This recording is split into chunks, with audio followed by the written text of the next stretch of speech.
Email security is a big issue for IT professionals. Spam, viruses, malware, social engineering all use email as the vehicle to carry out an attack. In addition, a lot of sensitive information is sent via email. In this lesson, we're going to talk about the steps you should take to properly secure email communications and reduce the risk of email exploits. Let's start by looking at a comprehensive email security solution called an email security gateway. An email security gateway is a security solution that monitors emails that are sent to or originate from an organization. An email security gateway can be software, hardware, or cloud-based. There are even some virtualized email security gateways that function on a hypervisor. Hardware-based gateways are typically installed in a server room and are configured to have all email messages routed through the device. Software or cloud-based gateways function in the same way by routing email messages through the service. Depending on the solution, an email security gateway can offer things like spam protection, malware and virus scanning, email encryption, and even data loss prevention.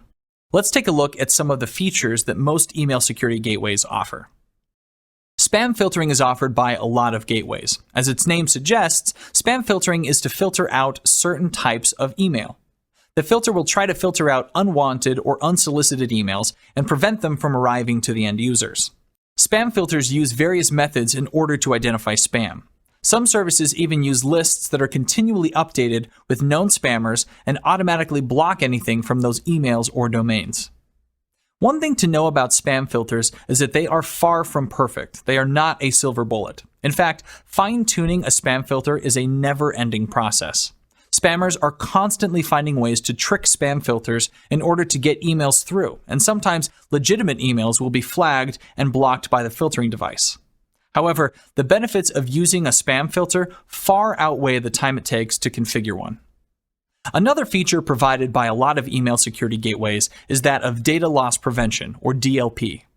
Gateways that employ DLP scan all outgoing emails for sensitive information. Both the message body and attachments are scanned, and if sensitive information is found, the email will be blocked. If desired, a notification can also be sent to the sender or system administrator. For example, let's say an employee, either accidentally or purposely, sends an email that contains a customer's credit card information to a personal email address. When the email is sent, it's filtered through the email gateway, where it's scanned by the DLP feature. Because the email contains sensitive information, the gateway blocks the email from being sent outside the network. The gateway then notifies the employee that their email was blocked and that the system administrator has been notified. Just like a spam filter, a DLP solution isn't perfect. Its success depends entirely on how advanced the scanning algorithm is and how well the gateway was configured. Because of this, it's important you understand how to properly configure DLP on a gateway. The next email security gateway feature we'll look at is encryption. Remember, email sent over the internet isn't very secure. Emails can be intercepted by someone with the right know-how. And because email messages aren't encrypted by default, they can be easily read. To protect against this, you can use email encryption as a standalone or as part of an email security gateway. As its name suggests, email encryption encrypts the entire contents of an email, and in some cases, will digitally sign the email with a certificate. This certificate is similar to SSL certificates in that they provide a form of identity verification. Email encryption can be configured in a few different ways. One way is to encrypt all email communications, regardless of destination. Doing this does provide the most protection. However, encrypting and decrypting emails requires a lot of resources. And if hundreds or even thousands of emails are being sent a day, this might not be feasible.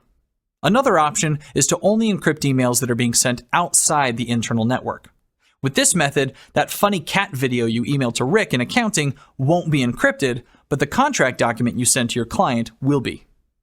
Now, even if you only encrypt outgoing emails, this encryption and decryption can still become a resource bottleneck. Luckily, some security gateways offer selective encryption.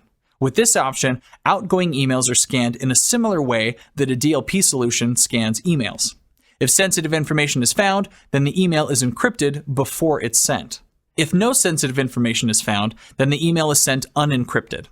Now, this encryption and digital signing can be done using several different encryption protocols, such as PGP, GPG, or TLS. However, the most common and widely accepted protocol for email encryption is the MIME protocol, which stands for Secure Multipurpose Internet Mail Extensions. The important thing to understand about MIME is that it requires the use of a public key certificate in order to encrypt and decrypt email messages. This certificate can either be self-signed or purchased from a public CA, but it is required. Typically, 2 certificates are used, one for encrypting the email and another for digitally signing the email. Digitally signing the email ensures that only the intended recipient is able to decrypt the email message and also verifies that the email originated from a trusted source.